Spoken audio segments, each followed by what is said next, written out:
Notre société baigne dans un grand courant de pensée appelé le Nouvel Âge. Bien qu'il est impossible d'identifier tous ces visages, nous savons que cette pratique influence plusieurs sphères de notre société. Dans notre quête de sens, comment se situer comme chrétien face à ces croyances? Voici une réflexion chrétienne sur le Nouvel Âge. Le Nouvel Âge, c'est quand même une idéologie qui est très large, qui touche tous les aspects de la vie. Premièrement, le regard spirituel, et qui touche aussi la manière de voir notre vie personnelle, nos relations de couple, relations familiales, la santé, et l'expérience, par exemple, de se sauver soi-même par rapport à dépendre du salut de Dieu, qui fait que les gens sont plus à l'aise à aller vers les techniques que le Nouvel Âge propose, des techniques de méditation pour pouvoir arriver à des états de conscience, ou des techniques pour la santé, méditation transcendantale, zen. On va prendre beaucoup de ces techniques qui vont nous permettre de se maîtriser soi-même. Et il y a aussi le lien avec les esprits. On va les appeler les guides, on va les appeler les anges, on va les appeler des maîtres. Puis ils remplacent Dieu.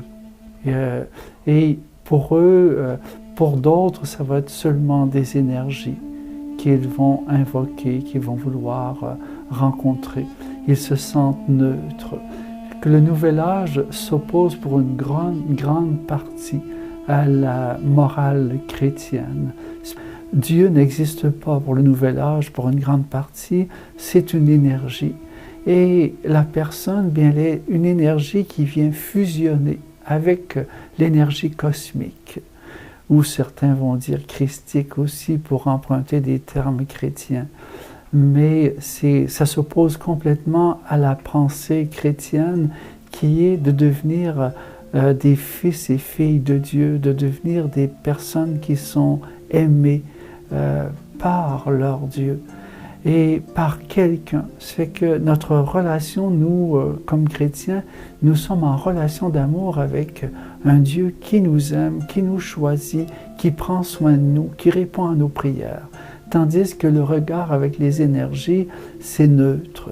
Il n'y a pas de réponse. On se développe soi-même avec la méditation, avec des techniques.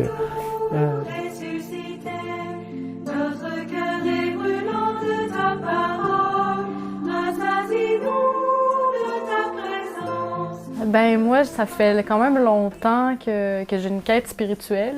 Puis pendant cette quête spirituelle-là, je pouvais pas dire que j'étais dans le Nouvel Âge. Je pense pas que je me décrivais comme ça. Mais avec du recul, je vois peut-être que c'était ça finalement ma spiritualité.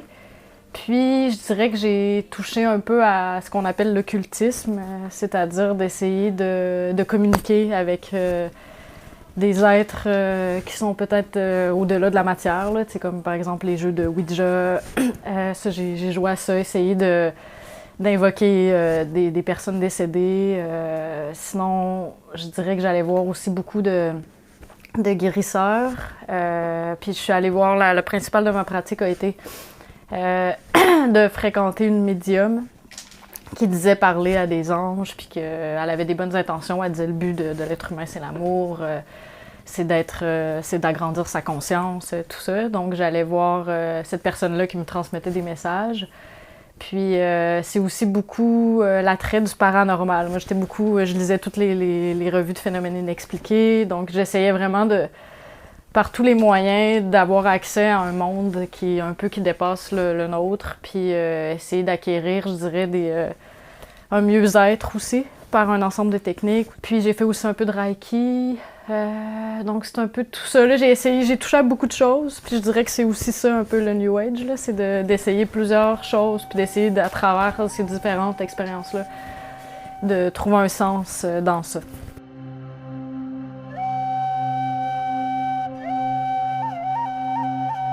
Le danger de toutes les techniques, par exemple du Nouvel Âge, c'est qu'elles nous guettent sur tous les plans.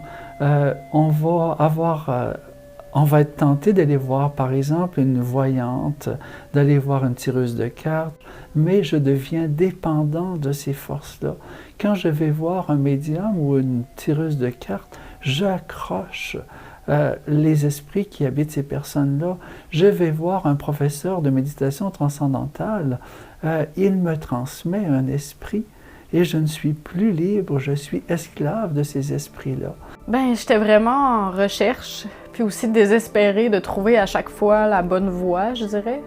Puis en même temps, c'est après coup que j'ai vu que j'étais pas libre dans tout ça, puis que ça m'aidait pas à être plus libre, à être une meilleure personne. J'ai l'impression que de jouer avec ce qui m'est inconnu, tu sais, comme l'au-delà, j'ai peut-être rêvé. Je sais pas à quoi j'ai touché, puis je pense que ça a eu une influence dans ma vie, puis plus négative que ce que j'aurais pu penser sur le moment où je le pratiquais. Puis c'est vraiment après coup, quand j'ai vécu des ministères de délivrance, des choses comme ça, que j'ai réalisé que finalement toutes ces pratiques-là que je faisais par pure expérience, puis pour essayer, ben finalement ça avait peut-être beaucoup plus de conséquences. C'est l'attirance qu'on a actuellement à aller toucher à toutes ces techniques qui font des effets. Elles sont nées dans un milieu hindou où il y avait les divinités. Les divinités hindoues du temps, ce sont des divinités multiples. Par exemple, quand vous faites de la méditation transcendantale, on vous donne un mantra et le nom du mantra, c'est un nom d'une divinité hindoue. On fait, par exemple, une sorte de gestuelle qui est une invocation, par exemple, au Dieu Soleil, par le grand salut au Soleil, l'invocation au Dieu Cobra, par la posture du cobra. C'est toutes des divinités qui viennent prendre pouvoir sur nous. Ils ont des droits sur nous. Et quand il y a ces êtres-là qui sont invités chez nous, ils s'opposent à la présence de Jésus, à l'autorité de Jésus sur nous.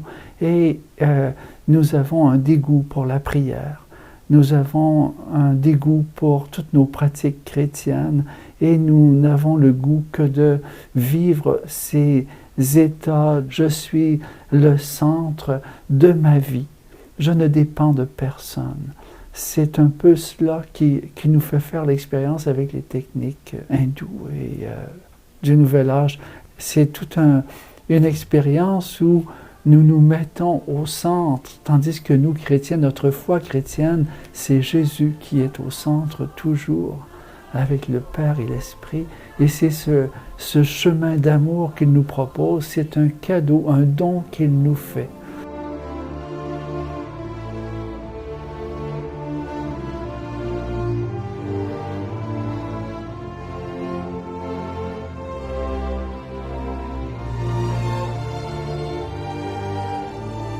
Le Dieu transcendant, j'ai réalisé, c'est pas moi qui le construis par ma perception, c'est comme un être indépendant de moi, indépendant de moi, qui est libre, puis qui intervient dans ma vie. J'ai vraiment eu une intervention, alors que je cherchais beaucoup le bonheur par des techniques, par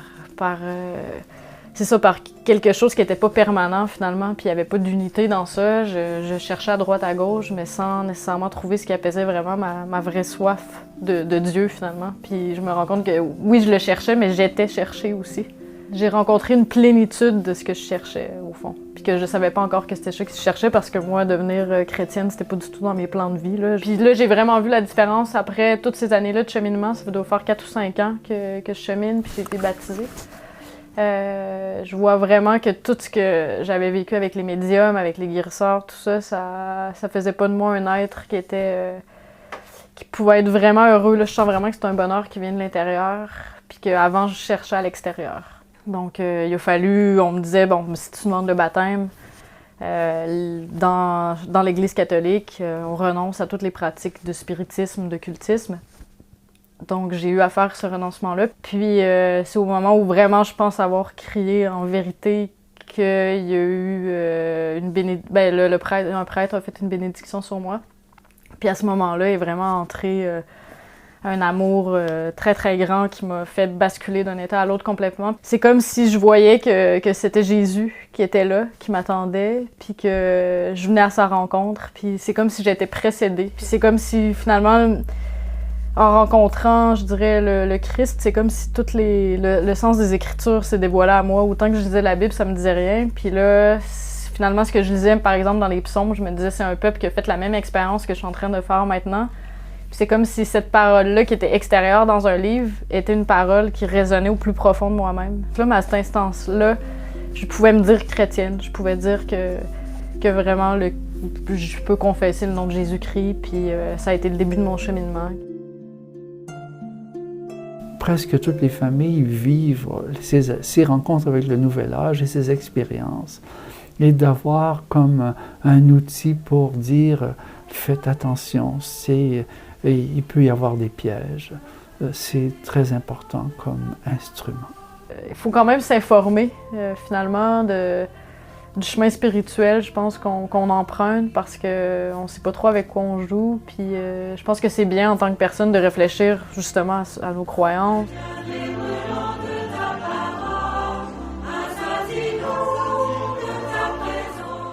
Pour le chrétien, la méditation, c'est une méditation sur la parole de Jésus. Jésus nous a donné une parole, ou les paroles de la Bible qui nous amènent toutes à Jésus, qui nous sauve. C'est que nos méditations, c'est de vivre un temps de cœur à cœur avec Jésus, et non pas de vide. C'est pour ça que pour moi, la prière chrétienne au nom de Jésus est si puissante, pour nous arracher à ces forces qui pour moi sont vraiment négatives et nous amènent à un esclavage plutôt qu'à une vie de liberté.